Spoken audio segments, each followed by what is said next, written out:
à tous. Alors, quatrième vidéo du cours d'histoire-géographie concernant donc l'Afrique dans la mondialisation.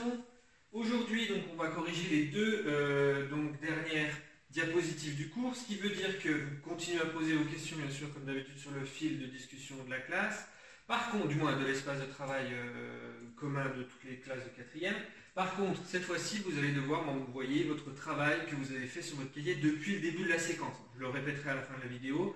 Il faudra m'envoyer des photographies du début de la séquence, c'est-à-dire au moment où vous avez écrit le titre de la séquence, jusqu'à donc la trace écrite finale. Je veux voir l'ensemble du travail pour voir un peu comment ça se manifeste dans votre cahier. Donc ça, il faudra me l'envoyer pour la prochaine fois. Donc vous verrez ça en fin de vidéo.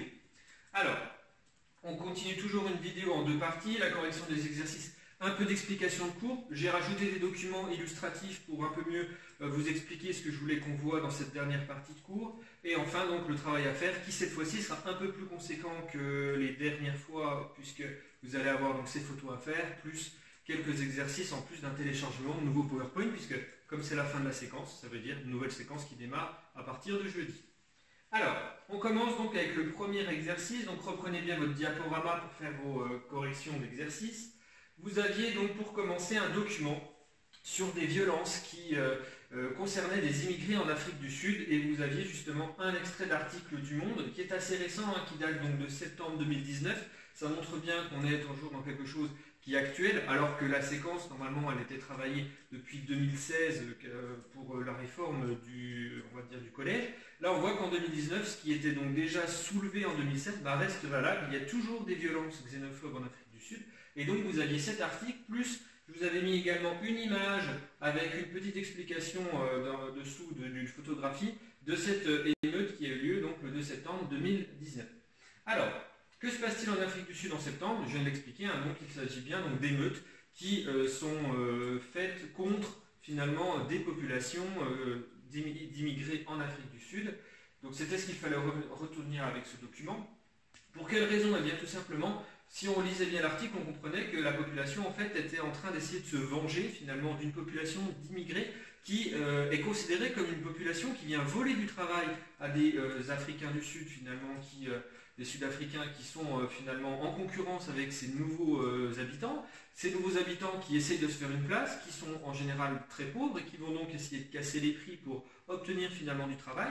Et ça va donc forcément déplaire à beaucoup d'habitants d'Afrique du Sud et ça provoque des tensions extrêmes, surtout dans un pays où on a vu la pauvreté est assez importante, on a plus de la moitié de la population qui vit sous le seuil de pauvreté, ce qui montre qu'il va y avoir des tensions extrêmes sur finalement l'accès au travail qui va leur permettre d'avoir accès tout simplement aux ressources vitales pour pouvoir survivre.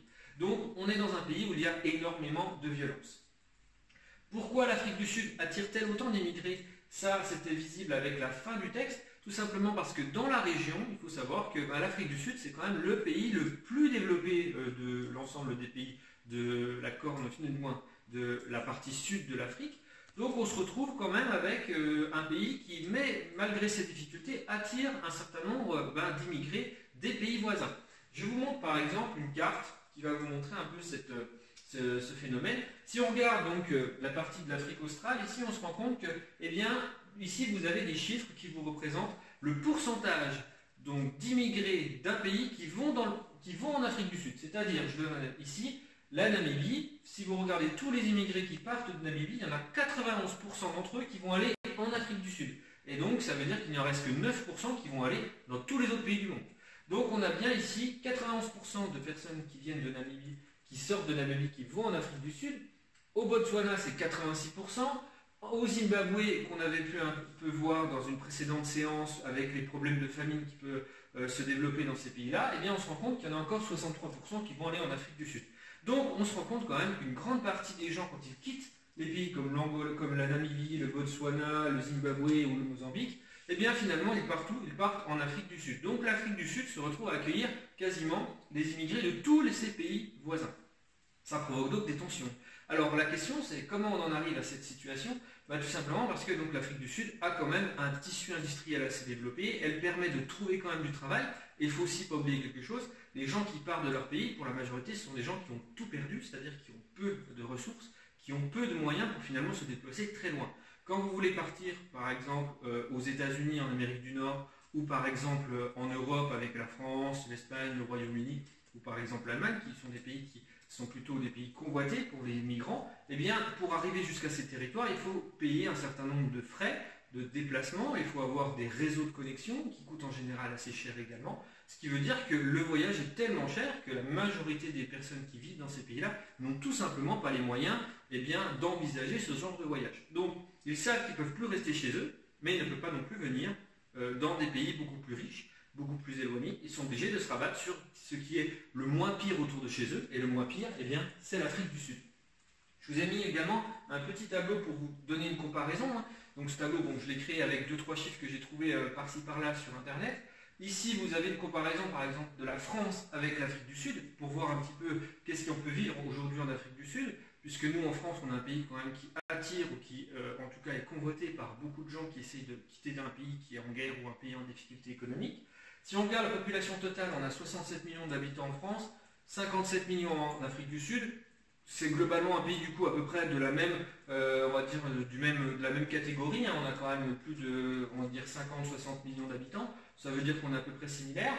Pourtant, au classement économique, rien à voir. La France, 7e puissance économique mondiale, ce qui explique l'intérêt qu'elle va susciter pour les migrants. L'Afrique du Sud n'est que 34e, donc c'est quand même pas non plus déjà un pays aussi développé que la France, et deux, un pays qui est capable aussi de supporter un apport de migrants. Il faut savoir que plus on est riche, plus on est dans la capacité, d'offrir quelque chose de plus confortable pour les gens qui partent, mais aussi, à un moment donné, être capable aussi d'encaisser finalement une arrivée de population extérieure. Plus on est dans une situation difficile, plus l'arrivée de ces personnes vont déstabiliser votre pays et vont provoquer des tensions. Donc nous avons quand même encore des moyens finalement de réussir à gérer ce genre d'arrivée, alors que l'Afrique du Sud, elle, en a beaucoup moins.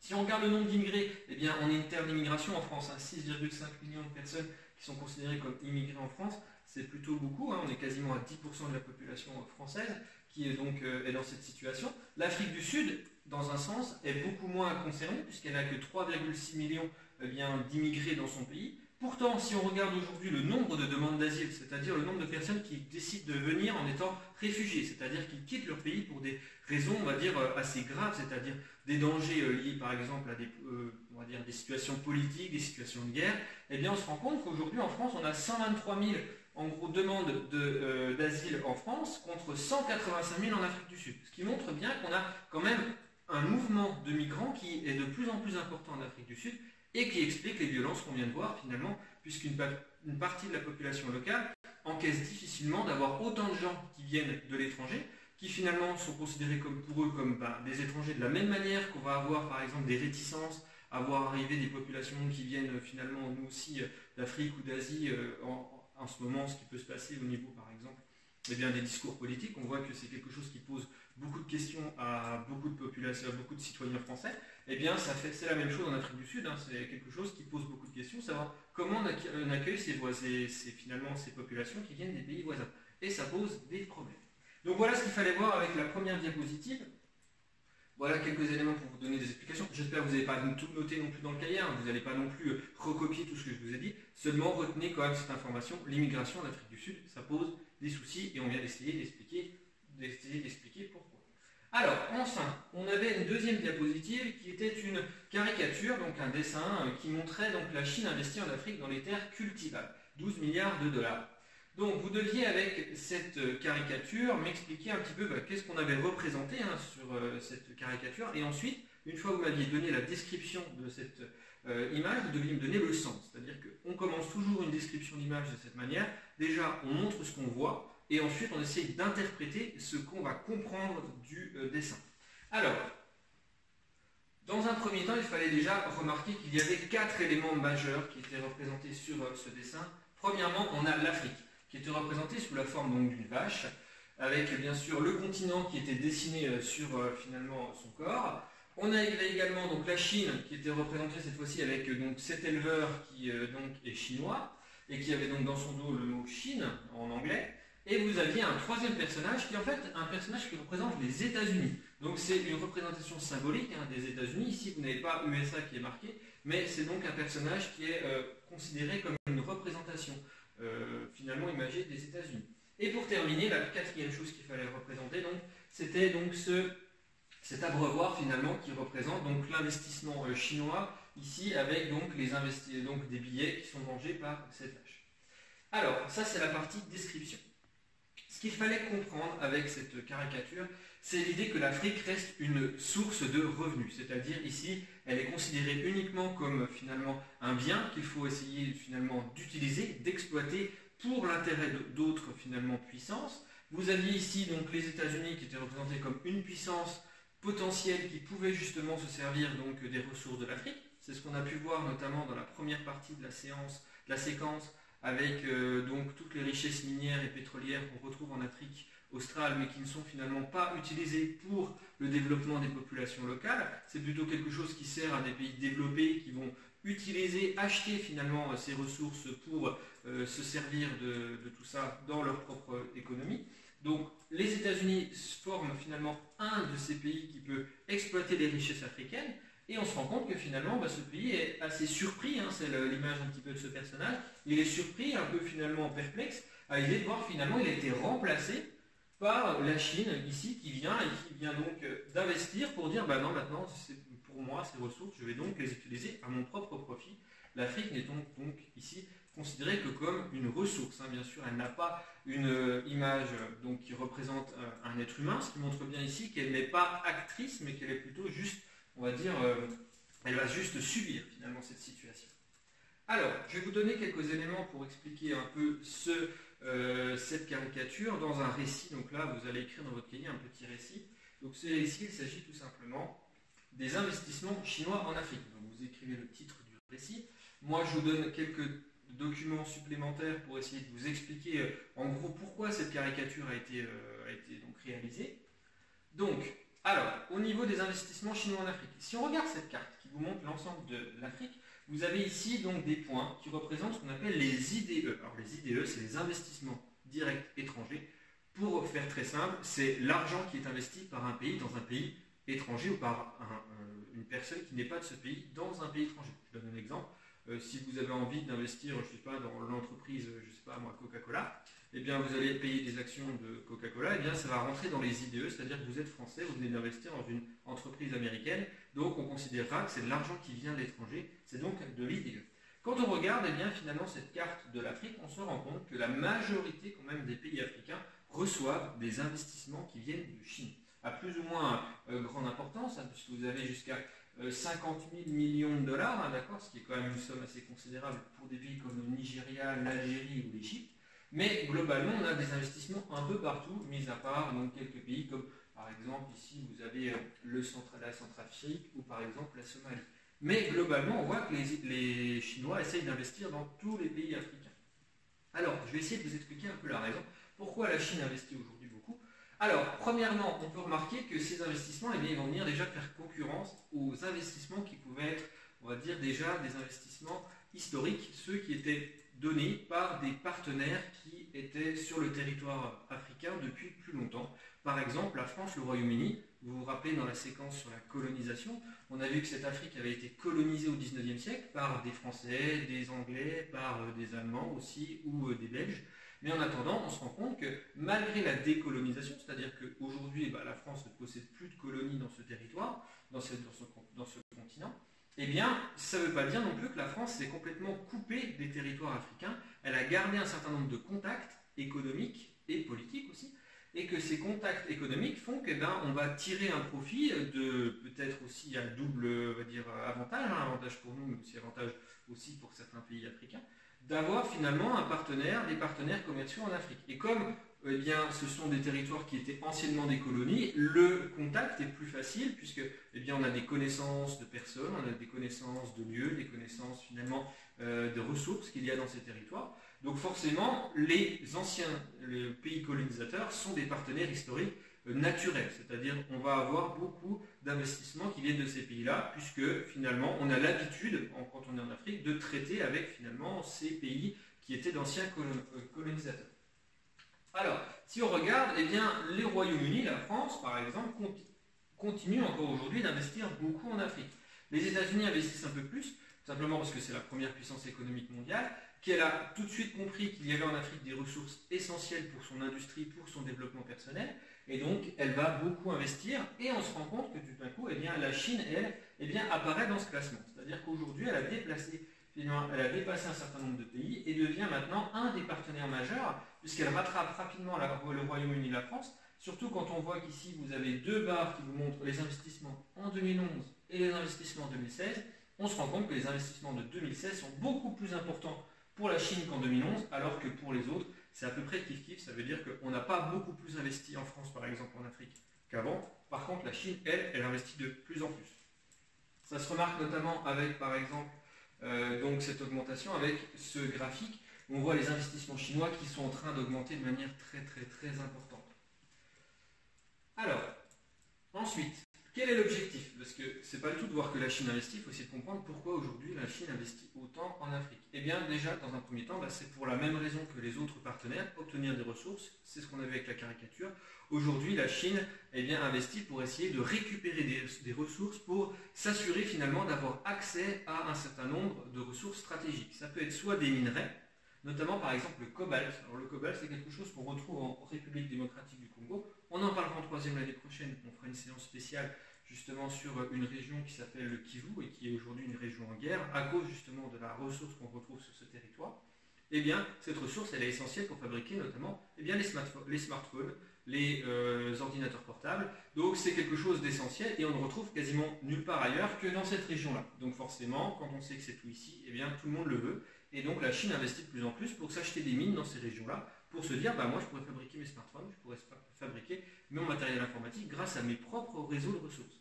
Donc obtenir des ressources, c'est la première raison, comme on l'a vu.